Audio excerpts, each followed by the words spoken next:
we have to be more worried about Zoran Mandani because Zoran Mandani is an extremist compared to Sadiq Khan. Sadiq Khan is a Labour Party member of the most traditional kind. He's not a big Marxist or Islamo-socialist. Instead, with Mandani, it's an Islamic socialist who is telling you we're gonna have the supermarkets with the fixed price, and we're not gonna no longer make you pay the VAT. I mean, he's promising a lot of things. So what is gonna happen is basically this, Michael. There is two possibilities here: that the guy succeeds, and then they take the White House with whomever is their candidate at the next election, and that would be a tragedy for America, and we can say bye-bye to all our freedoms, because this is going to become like the Soviet Union, or at least an embellished copy of it, I hope. I don't know, but it's just like it's no longer going to be America as we know it, because the majority of these young people who go into these universities, who, like I explained in volume 12 of my confessions, are directed by the Jesuits who are leftist, they actually support Mandani, and those are the people who have voted for Mandani in massive numbers, because they don't see the Conservative Party doing what they promised. The problem here, Michael, we have to be sincere with our audience. If you promise something, you have to deliver. If you don't deliver, you're not gonna be re-elected. And it doesn't matter if your name is on the ballots like Trump claims. It is a massive problem at the moment for the Republican Party, not having delivered on a number of issues, including the Epstein case, which was important and is still deemed important. For a lot of people, the Epstein case has been that moment of reckoning. So I'm just looking at the news that the U.S. Senate just voted to end the government shutdown, and it looks like stock futures are up, crypto is going to be up, everything's going to be up tomorrow, and it's going to look like everything's changed, because it's almost like the Democrats, forced this shutdown so they could maybe get these people elected in Seattle and here in I think that we're still at the beginning of this whole conquering each city and placing people of an extreme leftist creed.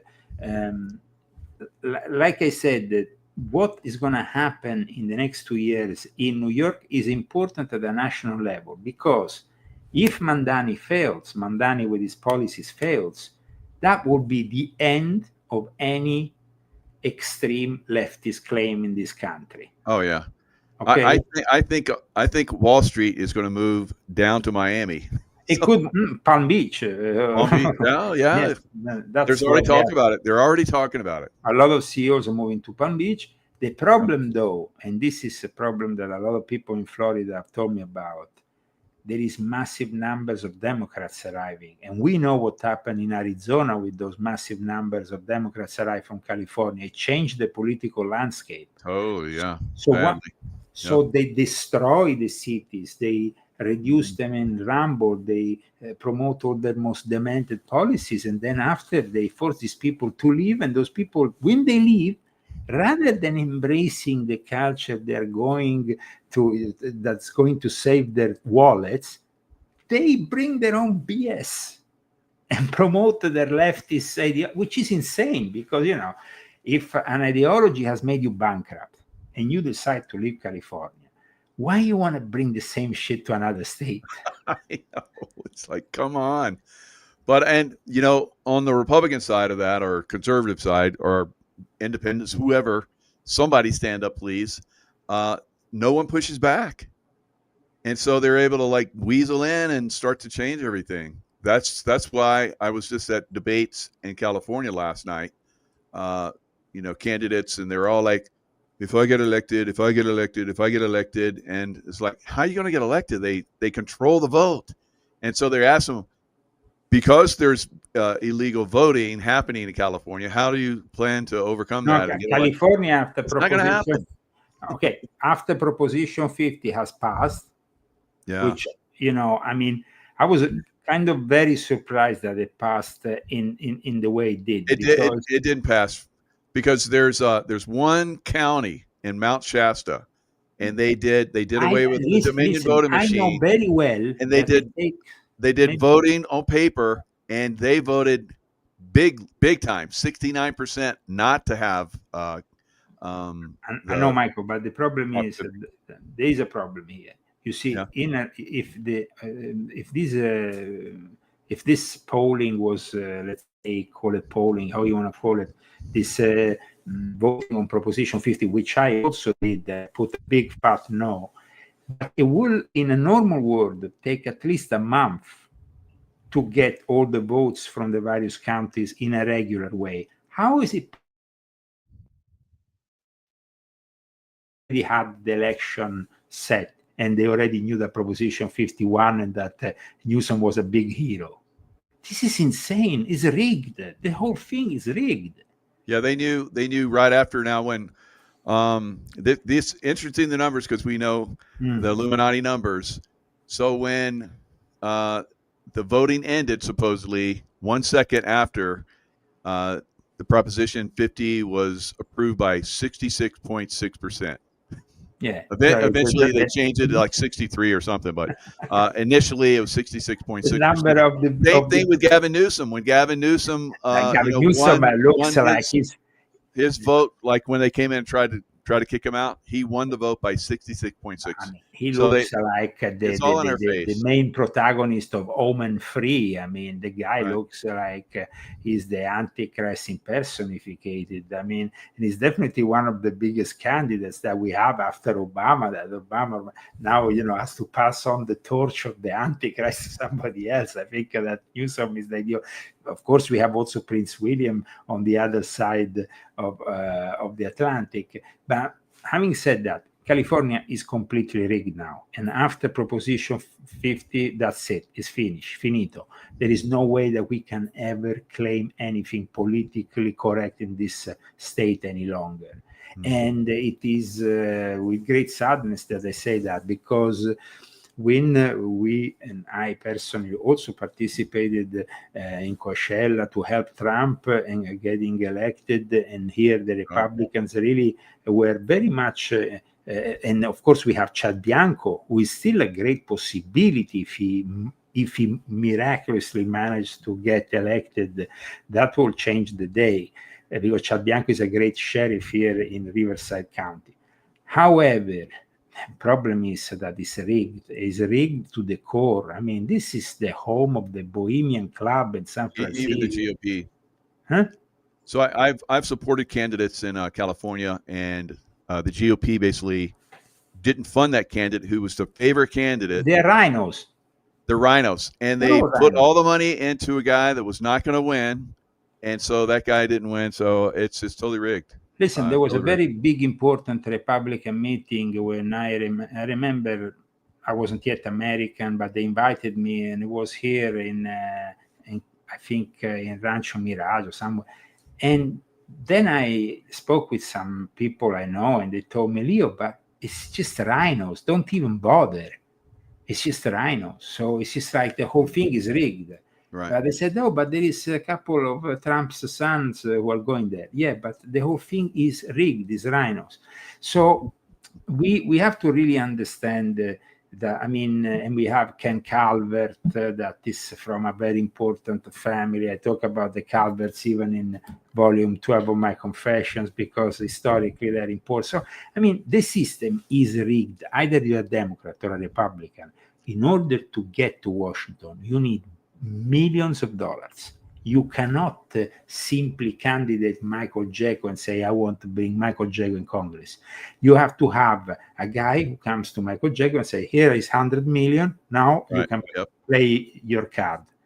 But that means not like you or I can go in and say, hey, we want to, it can't happen. You got to have all this money. But remember this, who is giving the money? And then you follow the money, and you arrive to the friends of Jeffrey Epstein. And then that's why in the end, Trump, even if he's not criminally liable because he hasn't gone with a minor, he might have gone with a bunch of ladies. He might have enjoyed the women like we all do. but Trump might have never gone with a minor. However, because a lot of people who finance him, who help him, who are in charge of the big, elite. Because if we go into the mega group, which we have discussed the other time, in the mega group, you have people who are inherently very important. I mean, like Ronald Lauder, Estee Lauder. I mean, we are talking about the cosmetics company with more money than ever. Yeah. If that guy can keep $1 billion, I'm gonna. These people have money, and so I think that the problem here is that, in theory, I'm saying in theory, not in practice, because communism in practice doesn't work. And this is what I remember a very dear friend of mine in Russia told me. I was at the time talking with this guy, and he said, Leo, and he was a GRU officer. So he had been working between Syria and Iraq as for the GRU, which is the Russian military intelligence. He said, communism in practice never works. And that's why the Soviet Union was ditched and the whole system was ditched. Because when you put in practice communism, it doesn't work. If you give the same salary to the doctor and the guy who is digging the thing, and what incentive does the doctor have? What incentive? So, I mean, communism, I'm talking communism the Soviet way, not the way that they're doing now in China, which is a different way, It's actually an hybrid form of communism, because they are taking a lot of characteristics of capitalism and integrating them in the system. Of course, a very controlled form of capitalism, meaning that all the main companies are all under the control of the state. But in the Soviet Union, it was about real communism. And real communism doesn't encourage the human being to make progress. Because what kind of progress you want to make when you are not, when everybody's getting the same money, even the guy who has not, who doesn't work as much as you, who doesn't think as much as you, who has done many less studies than you. So the problem when it comes down to the Islamic world, when, for example, we had with the Palestinians, if you remember, we had the creation of the Marxist-Leninist Popular Front for the Liberation of Palestine. And when that was created, soon after you started to have airplane hijackings, terrorism of all kind, and basically all this was the very basis of and then when these people retired, and it was this Marxist-Leninist passed the torch to people like Hamas. So it's like, it's like you said, the elements of socialism and communism are very much present in the Islamic world, because they represented for the Islamic world a reactionary ideology against colonialism. That's at least what they made them believe. Yeah. So we have Mamdani is asking for money after winning the New York City. So he's telling everybody he's going to give them all this money. They're going to have free everything. And now he's asking people right after the race for money to make his transition to the mayor office, which is funded by the public. So you got that, and you got he went to Puerto Rico on a luxury trip to hang out with all the people that are the manipulators, like you talk about, the people with the big money. So he goes to Puerto Rico, luxury trip, rubbing elbows with all the big wigs in the Democrat Party. Absolutely. But it's not only, you see, the problem here is, unfortunately, that these big money interests, like the ones that supported Jeffrey Epstein, like Lex Wexner lot, the whole mega group, or the people that really helped the rise And then, of course, also when there was the fall, they simply stepped back and said, okay, we have nothing to do with him. But those people, they don't care about Democrat or Republican. Anybody who is, they have controlled every single president of both parties forever, since the very foundation, since the moment in which we have Truman on the phone with Ben Gurion. I mean, it's just like we are linked to this politics that nowadays are very much criticized. AIPAC, the fact that there is this extreme influence of Israel in the American politics. But it's not a question of Israel, it's a question of money. These are people with companies, these are people with cash. And unfortunately, cash rules. It seems like we don't have a real democracy here.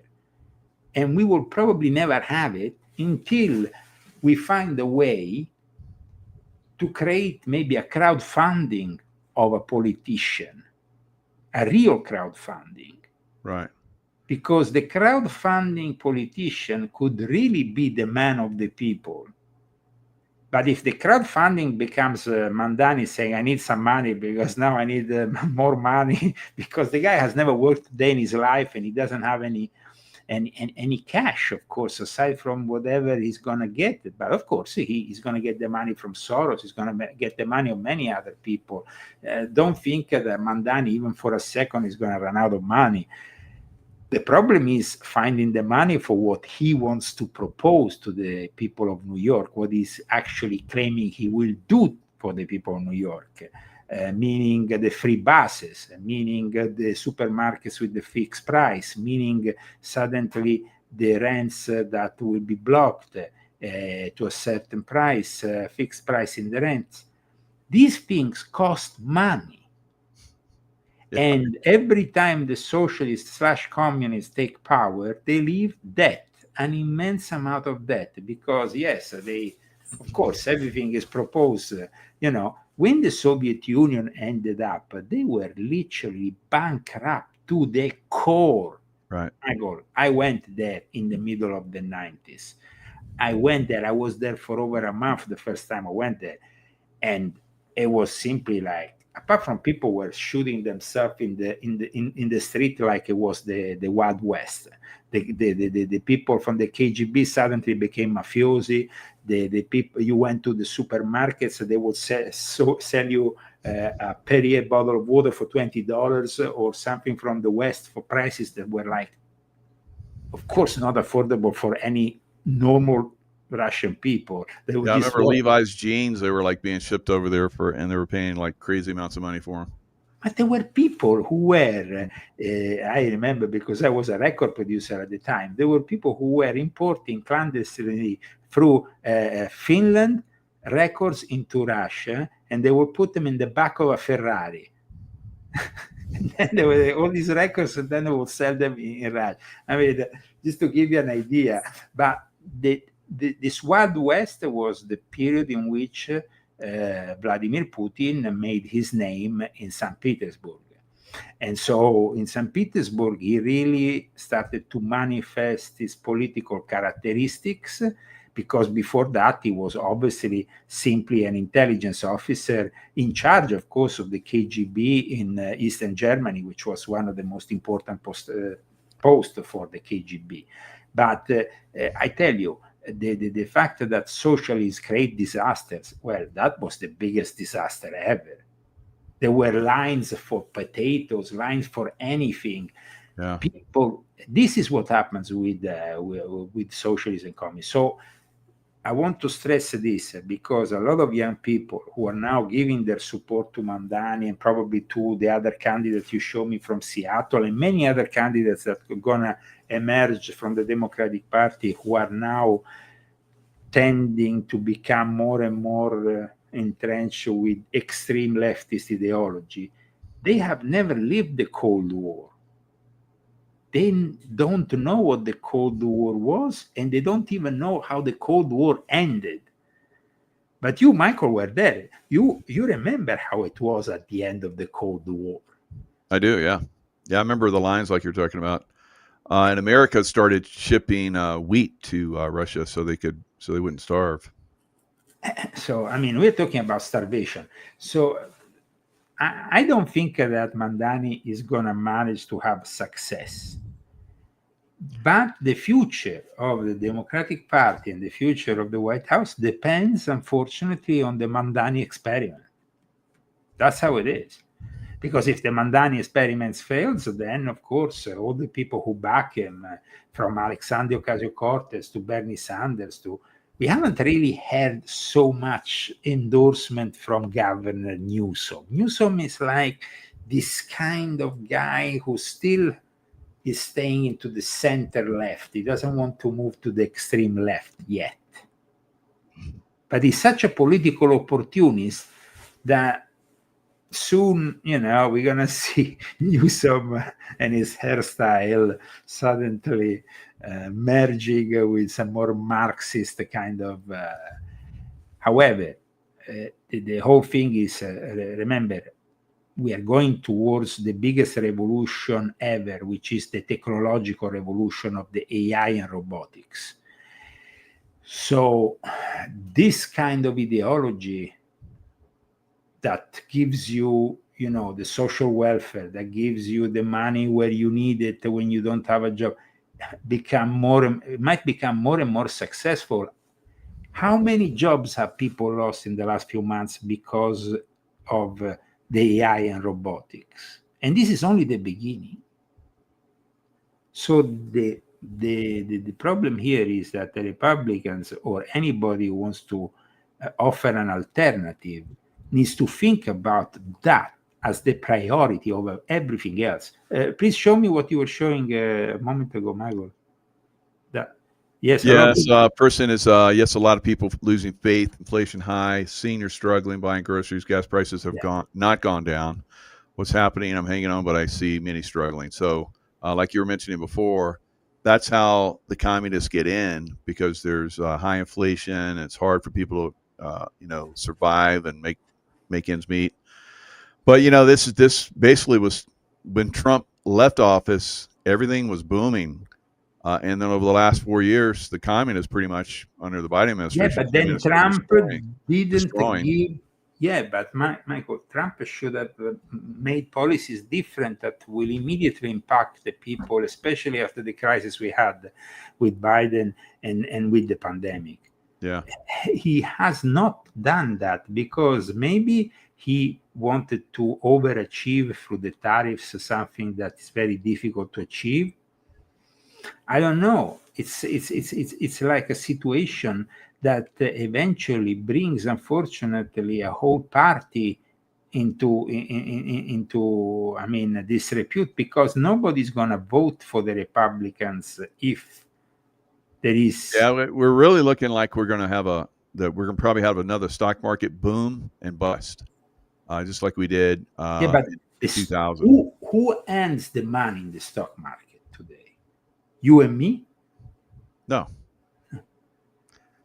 So the manipulators, they're gonna do it. They're gonna make more money. So we go back to Soros. We go back to the people, the great manipulators, and they will be making more and more and more money. And the poor. So do you think that Trump should start arresting them? In an ideal world, but in a practical, real world, the swamp is still very much in charge, and any attempt to drain it has not really worked out. It's almost like, because once you are in that office, you find yourself with the gun on your head and the military industrial complex on one side, the pharmaceutical industry on the other, all these people wanting a piece of the cake and telling you, we have, we are the stakeholders here, not you. You are a temporary presence in the White House. We own it. So it's it's almost like the White House is a place where people go in and out for rent, and then after you have but you have a landlord, and the landlord is like, no, I'm sorry. Okay. We're in a tough position because unless things turn around, then they're going to get worse. And Trump administration, or whoever's going to take over after, well, there won't be anybody taking over after Trump leaves, because the Democrats will come back in, and then we'll be completely, like you talked about, a communist country again. But it's not only it's not a question of communism only, because we have this Islamic element that merges with communism. We saw that Islam is very versatile. During the Second World War, it merged with National Socialism. It actually, you saw the Grand Mufti of Jerusalem together with Adolf Hitler. And so that was like, then you have, of course, the elements of communism, Islamo-communism or Islamo-socialism that we discussed up until now. So Islam, for certain people, is very much actually easier to merge with such ideologies than Christianity. And it is, of course, a complete takeover once you have in the Biden era let into this country millions of people who we don't know who they are really. And yes, it's true that Tom Homan is kicking some of them out, but how many millions are still here? And how many millions of those people are Muslim? And those people, in any case, are already implementing Sharia law in their own cities around the United States of America. Here in California, we have 500,000 Muslims. There is 300,000 in Texas. There is also a large number in Michigan, in New York. So things have really, it's like in the aftermath of 9/11, we talked about jihad, about, the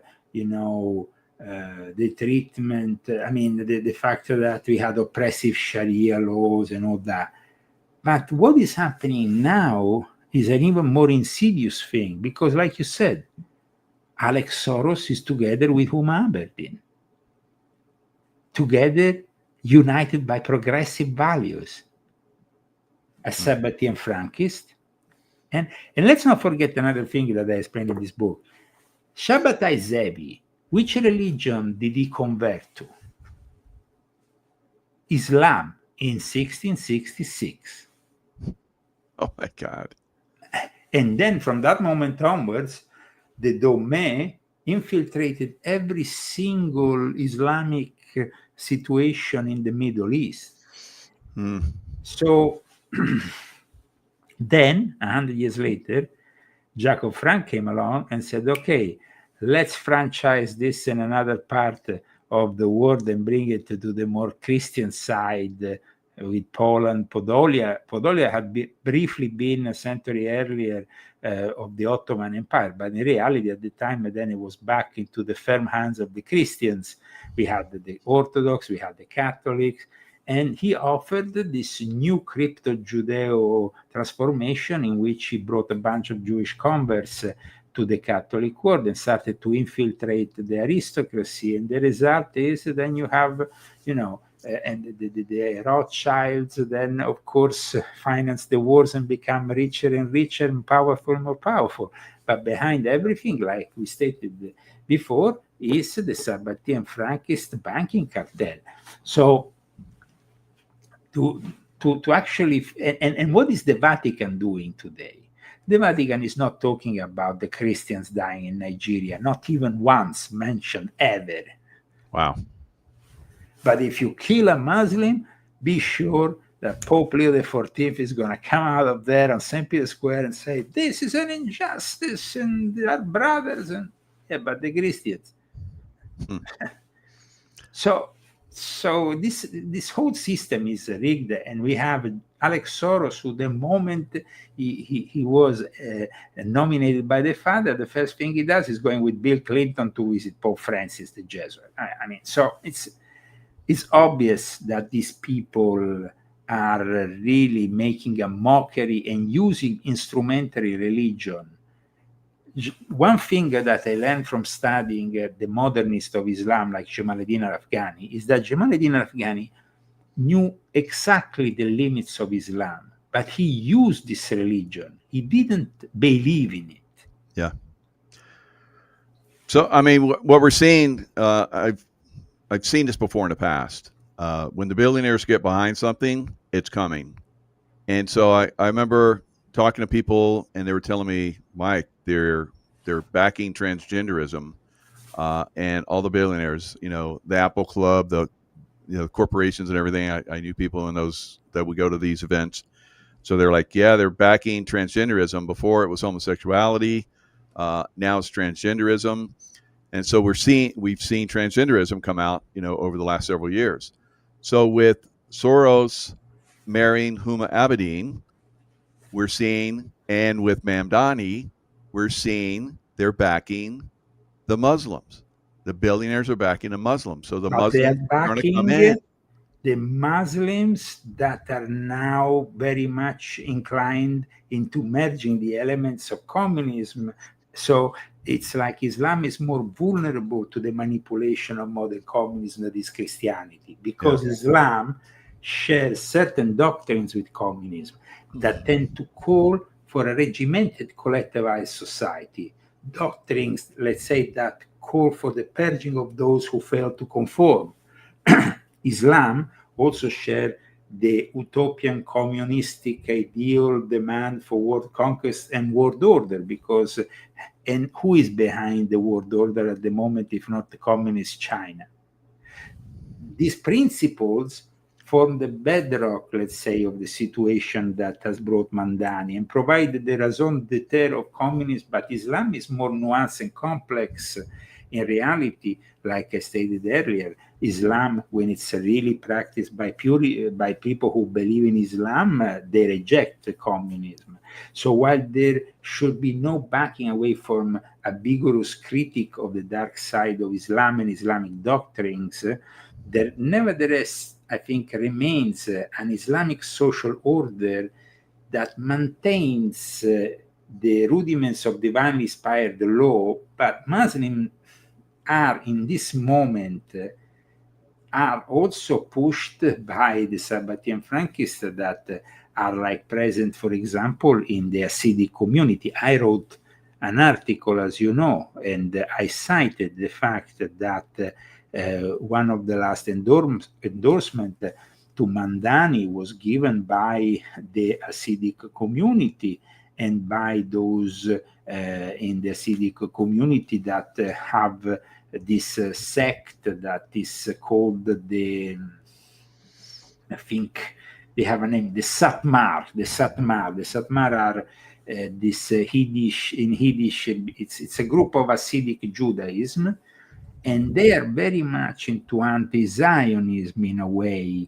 There is actually Jews who are anti-Zionist. But what I wanted to discuss with you today, because I've discussed it earlier on with the member of the Hasidic community who praised my book, is the fact that a lot of people were duped into believing the tenets of religious Zionism. As I explain in this book, Zionism is a geopolitical and political scheme, not really a religious one, though it was always aligned with it aligned with religious goals, maybe the Puritans, and then, of course, they fomented the father of Sabbatai Zevi, then Sabbatai Zevi manifested as the Messiah. Then this became the basis for Zionism that manifested later on also thanks to the Anglican Church and Freemasonry in England and British Israelism. But the thing is that we have to understand that Mamdani was embraced by these Hasidic Jews who the normal folk doesn't know that these guys are a sect that is divided by the other Hasidic Jews. But the Hasidic Jews in general were born out of a rabbi who died because of Shabbatai Zevi. Shabbatai Zevi and the heresy of the Sabbatian Frankists created an adverse reaction that then created that movement, which now we call Hasidism. And so I think it's very important to understand in this situation also the rise and fall of Jeffrey Epstein, because Jeffrey Epstein was himself, I mean, when you think about the testimony of Virginia Giuffre talking about being violently raped in a way that was not over, it wasn't like simply going with a minor. It was actually torturing this minor. And she asked Jeffrey after this terrible experience the first time to do something about it. And the woman was traumatized for the rest of her life. And in fact, she ended up either suiciding herself or either being suicided.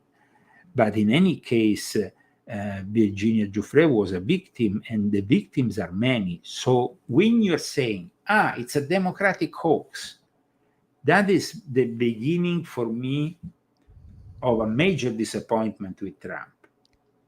Because I really spent many years of my life endorsing Trump, but you can't say that this is a democratic hoax. There is victims there. There is victims of these rich, can we say it, rich fuckers in the elite who always go untouched at the end of the day, because nobody has been sentenced aside from Ghislaine Maxwell, who is now in a privileged jail position, and then you have Jean-Luc Brunel, who's been suicided, and of course Jeffrey Epstein. But I mean, how many people went to Little St. James? How many powerful people should be arrested, should be investigated? It's not a democratic hoax.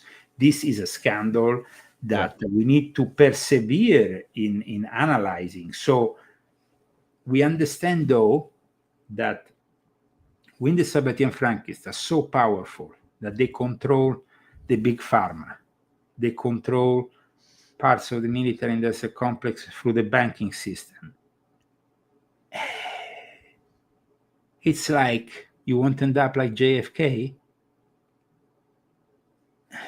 I mean, JFK made that last speech, which really says it all, before he was whacked.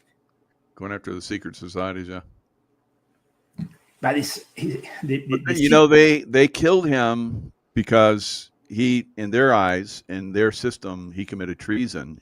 He was dealing behind the scenes with the Russian ambassador and the president.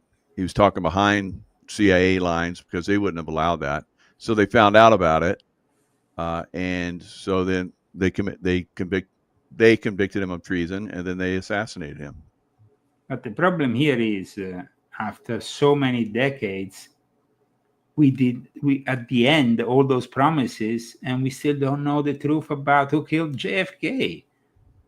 And at the same time, we have very questionable events that surround Charlie Kirk's assassination. We have Charlie Kirk that admitted during the course of the summer that he was having problems with certain Jewish elements. Now, this is not to say that we are anti-Semitic in any way, shape, or form, because that's why I received the praise of people who are from the Jewish community who understand the relevance of this book. But also, I don't want Israel to be eliminated, because Israel is the product nowadays of the suffering of people who have been literally manipulated left, right, and center by the Sabbatian Frankists. And in fact, another problem is with the religious Zionism. Religious Zionism was, in a way, promoted so they could get the religious side, let's say, of the Hasidic community and so on to jump on board. And this happened, and of course, I mean, the main person responsible for this was Abraham Isaac Koch. Abraham Isaac Koch died in 1935, so before Israel was manifested fully, but he was an Orthodox rabbi and the first Ashkenazi chief rabbi of British Mandatory Palestine.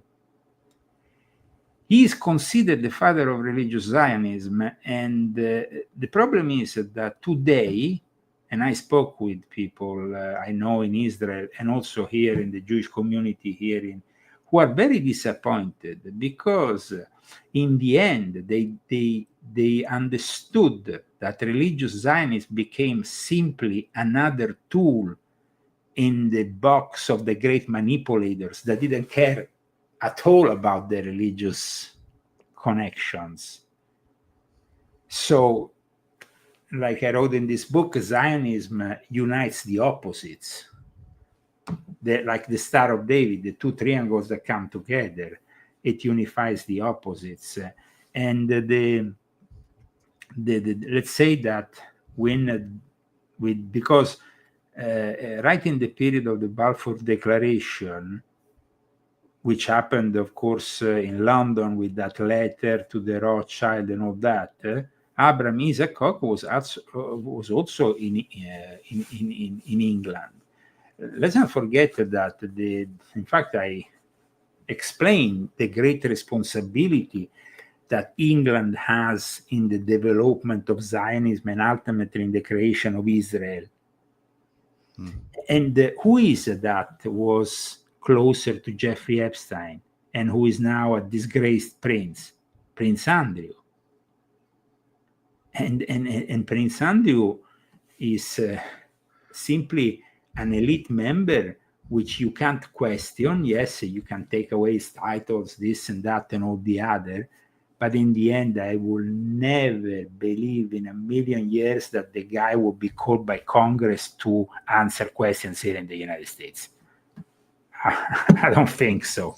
I think so let's talk about this one. We talked about it before the show. So in other shows, you talked about how the Jesuits came in to China and influenced China and so forth. And now we have Chinese influence coming into America on a massive scale. We had Seattle with the Wuhan flu. It started in Seattle. Right now, probably tomorrow, we're going to have a communist that's going to win the mayor seat for Seattle. And we have the same thing in New York, where was another blow up of the Wuhan flu as well. Trump sent in the ships, the Mercy ships or whatever, the naval, hospital ships.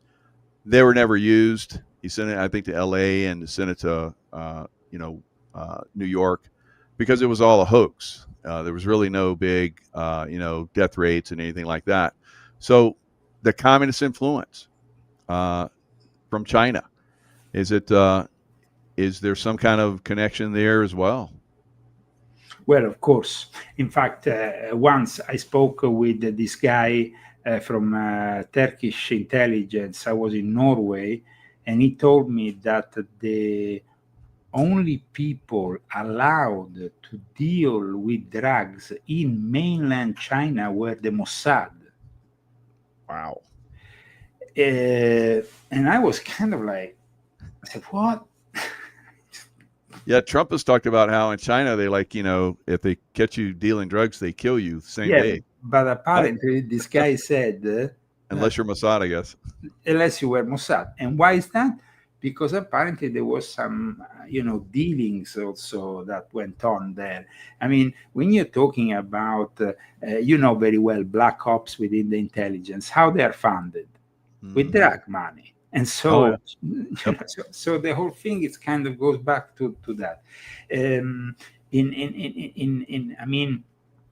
We have in this current situation in China the legacy of the Jesuits, but also we have the legacy of the Sabbatean Frankists. In fact, Linda Rothschild, who is a friend of Epstein, who then married into the Rothschild family, or the Rothschild family itself, they're considered heroes in China. I remember once, I read an article and I was in disbelief.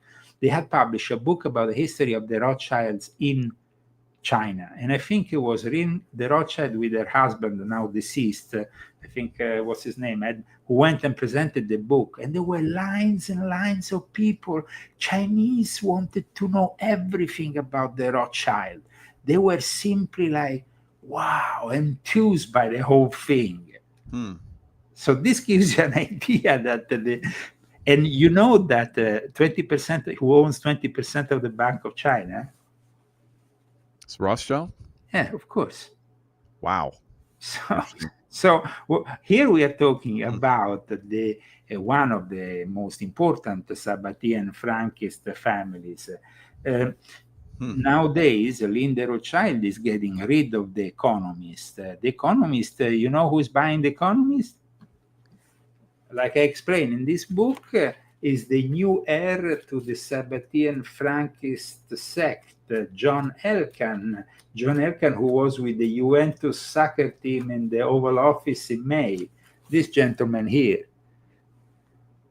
Wow. And wow, you just tied it all together. Sabatier Franks again in China, in the United States, in Michael, Islam. It's very, I tell you the trick. I tell you the trick so you can always get it right. It's always the same protagonist. Is the banking cartel and the Sabatier Frankists, the spiritual of the Jesuits and the Vatican, and these two rule the world. And the rest is kind of comes down from this pyramid of power. And then very good. Once you understand that, you just start to look for the connections. Yeah. Wow. Brilliant. And it makes it easy for you to also go through, because there is a million tentacles of many possibilities, no?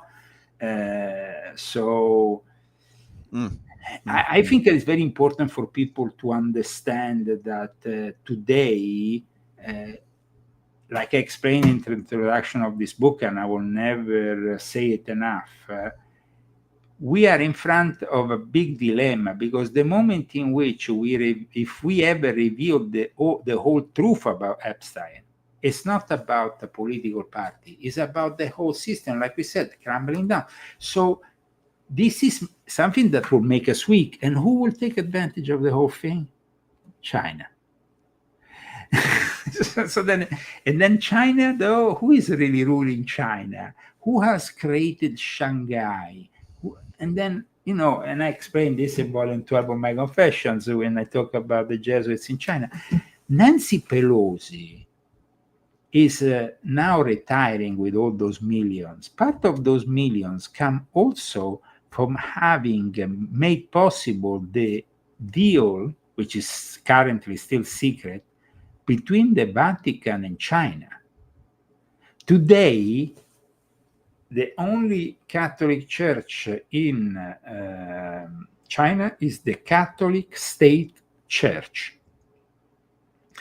This was impossible before, but because of the secret deals that Nancy Pelosi, often working with disgraced Cardinal McCarrick, the pedophile and all that, Nancy Pelosi is a mafiosi of the ultimate level. I mean, think about it, dealing with mafiosi in China to impose the main branch because Catholicism went underground and was opposing the state, even still at the time of Ratzinger. But now there is only one Catholic Church, and they put the image of Jesus and the image of Mao Zedong on the other side. And you have to worship them both. That is catho-communism. And the same thing ultimately might happen with Islam. The fact that Islam doesn't have all the images like in the Catholic tradition makes it even more easy because, there is no images of saints and stuff. But once you have all these new Muslims that embrace, because I saw it myself, and I tell you, Michael, it was over 20 years ago, that for the first time I opened the newspaper. I was in Norway, and I read about Islamo-communism, about the fact that they were merging these two aspects. And today, Scandinavia is in the hands of the Islamo-communists, Islamo-socialists. Wow. Yeah.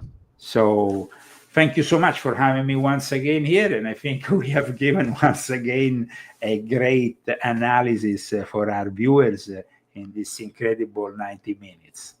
Absolutely. Thank you, Leo. And the description box has all the links for Leo, so definitely check Absolutely. those out. I think that for today's show, refer to this book, my latest, The Rise and Fall of Frankie's Monster, as well as Volume 10, which is about Islam also. So it's very pertinent, of Volume 12 about the Jesuits. But these are the books that, of course, we have cited information from during the course of this show. And thank you for having me on once again, Michael. God bless you. God bless all your wonderful audience. Thanks, Leo. Thanks.